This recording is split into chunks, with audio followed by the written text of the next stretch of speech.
Believe it or not, I actually planned today's episode to be something positive without even mentioning Donald Trump, but here we are. Trump just sent 2,000 troops to Los Angeles without state approval to crack down on protests. And this isn't just another ridiculous decision. This is a red line we haven't even really crossed before. So I think we just need to break it all down, and I've got a solid plan on how to do that. I'm gonna ask the AI to explain what exactly happened in LA and what it thinks about Trump's decision to send in the troops. And then we'll see what ChatGPT would do if it were in Trump's shoes. And finally, I'll ask it to come up with a real, working plan for what to do if protests aren't enough to change anything. Oh, and just to be clear, nothing in this video promotes anything at all illegal, and I would never do that. Everything AI suggests is going to stay strictly within the law. That's non-negotiable. But before we get into it all, big thanks to everyone who's already subscribed. And if you haven't already, feel free to do that right now. I know that a lot of you don't just watch these videos out of curiosity about what the AI might say. You actually use this channel to stay up to date on what's going on. So if that's you, do me a quick favor, hit that subscribe button, drop a like, maybe leave a comment. It all really helps me out a lot. So thanks so much, and now let's jump into the chat.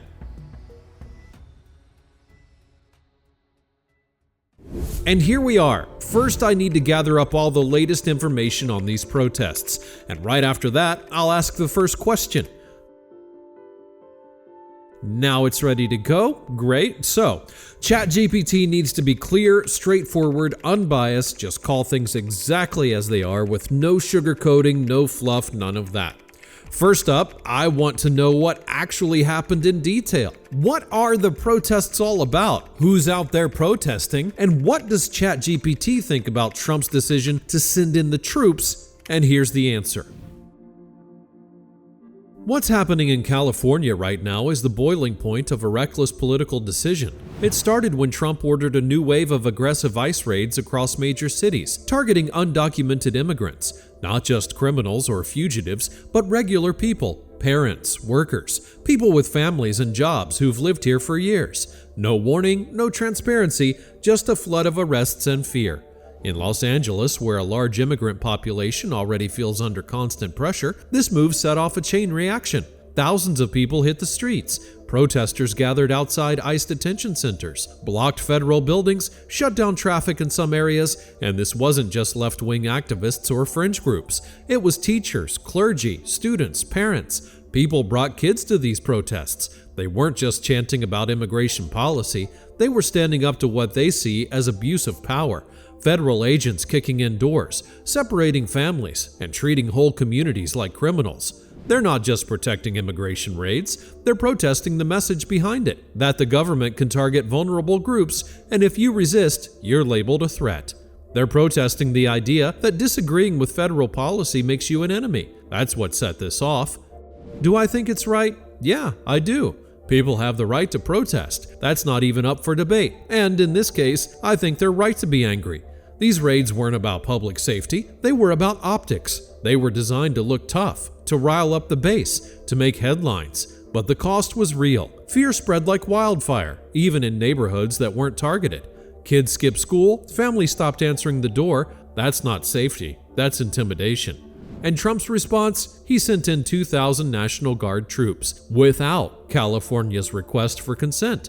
That's where this crossed the line. That's not restoring order, that's a power move. It's saying, you don't get to push back. If you do, I'll bring in troops. That's not leadership, that's authoritarian instinct. It tells every governor, every mayor, every citizen, your local laws don't matter. If I don't like what you're doing, I'll roll over it with military boots. That's not just overreach, it's dangerous. It escalates things. It raises the risks of violence, and it turns peaceful protest into a national security situation, which is exactly the trap Trump wants. The more chaotic it looks, the more justified he feels calling it an insurrection, setting himself up to invoke the Insurrection Act and go even further. So yeah, the protests make sense, the anger is justified, and Trump's response is not only wrong, it's reckless, political, and deeply un-American.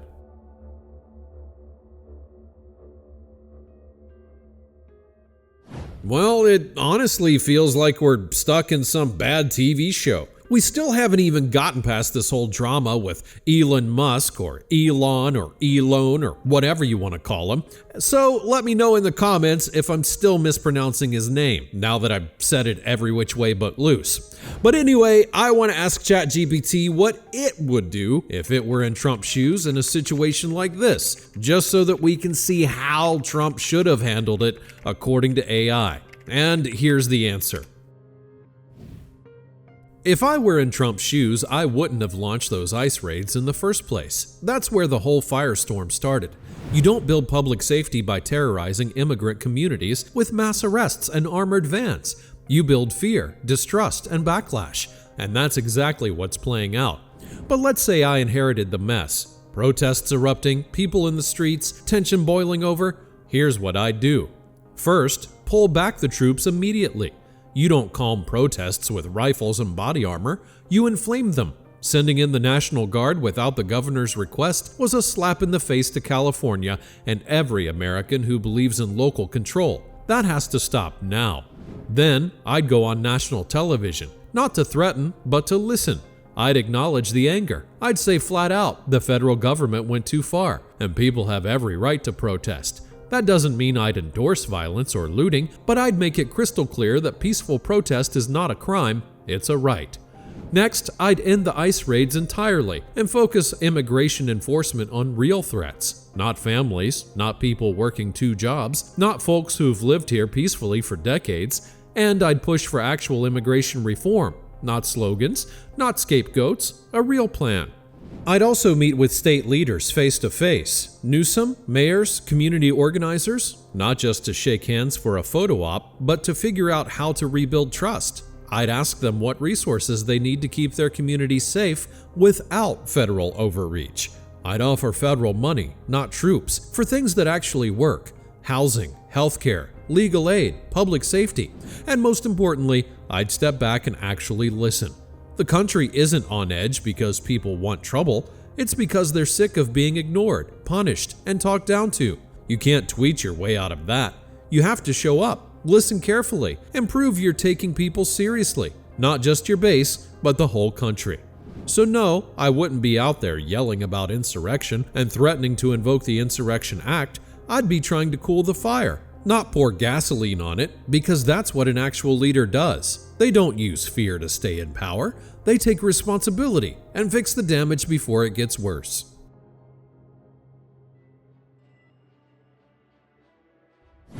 Alright, well, I think we're done with the fairy tales. I mean, we all know that Trump would never act like that. Up next, I've got one final question. If protests don't really change anything, what actually will? But before we get into that, if you want to support the channel and help me keep making videos like this, go ahead and hit that like button right now and subscribe to the channel if you haven't yet. That way, you'll never miss any of the new uploads and you'll help this video reach even more people. And by the way, when we're done here, make sure to check out the full Donald Trump playlist. It's got everything. Fact checks on his speeches, predictions like this one about sending troops to protests, breakdowns of his executive orders, and a lot more. I'm sure there's something in there you haven't seen yet, so hit the link in the description and catch up on anything that you've missed. Alright, with all of that out of the way, let's move on to the final question. So, ChatGPT said the protests make sense, but it's pretty unlikely that Trump's actually going to listen or change his policies because of them. So, the question is pretty simple. What does ChatGPT think that people should do if protests don't work on Trump? And here's the answer. Fair point. I get why people hit the streets. It feels like the only way to be heard. But protests alone don't move Trump. If anything, they feed his narrative. He points at the chaos, calls everyone ungrateful or un-American, and uses it to justify more crackdowns. He doesn't see protesters as citizens with a point. He sees them as a problem to be handled. So if people really want to stop what's happening, they need more than just energy in the streets. They need a plan that hits where it hurts. First, keep protesting, but do it smart. Show up in numbers, but with discipline. Don't hand him headlines he can twist. Don't give him the photo op of smashed windows or burning trash cans. That just plays into his hands. Be loud, but be focused. Show up at federal buildings, city halls, and courthouses. Bring legal observers. Bring press. Bring witnesses. Keep it organized, because when it's chaotic, he gets stronger. When it's sharp and undeniable, he has to face it. Second, go legal. Every single overreach, whether it's ICE abusing authority, National Guard overstepping, or illegal arrests, needs to be dragged into court. Lawsuits slow him down. They shine a light on what he's doing. They make officials think twice before following questionable orders, and they give judges a reason to step in. That's power, not flashy, but real. Third, pressure local leaders. The governors, mayors, attorneys general. They still have power. Trump can deploy troops, but if states and cities push back hard, that becomes a fight he can't control. When local leaders refuse to go along with his agenda, it breaks the illusion that he runs everything. Support the ones who stand up. Call them, show up at their offices. Make sure they know how people have their back when they resist. Fourth, connect the anger to something lasting. Don't let this just be a moment, let it become movement. That means organizing, voter drives, policy campaigns, community defense. Elect loyal leaders who will defend rights, block cooperation with ICE, and refuse to hand over control to the feds. The White House is one thing, but cities and states are where people live. Take those back. And finally, don't just wait for November 2026. Act like it's already here. Trump counts on people burning out, tuning out, giving up. He thrives when people say nothing's going to change. So prove him wrong. Get people registered, knock on doors, fund candidates who actually care, get the people who are mad to the polls, not just the streets. This fight isn't about one protest or one speech or one hashtag. It's about being relentless. It's about using every tool, not just emotion, but law, politics, numbers, strategy. You want to stop Trump? Don't just yell at him, box him in. Force him to burn energy on resistance every step of the way. That's how he loses. Not because he suddenly listens, but because you never stop pushing.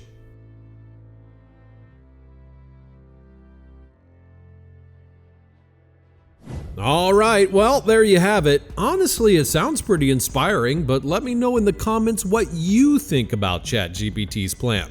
And if you don't agree with it, feel free to share your own thoughts as well.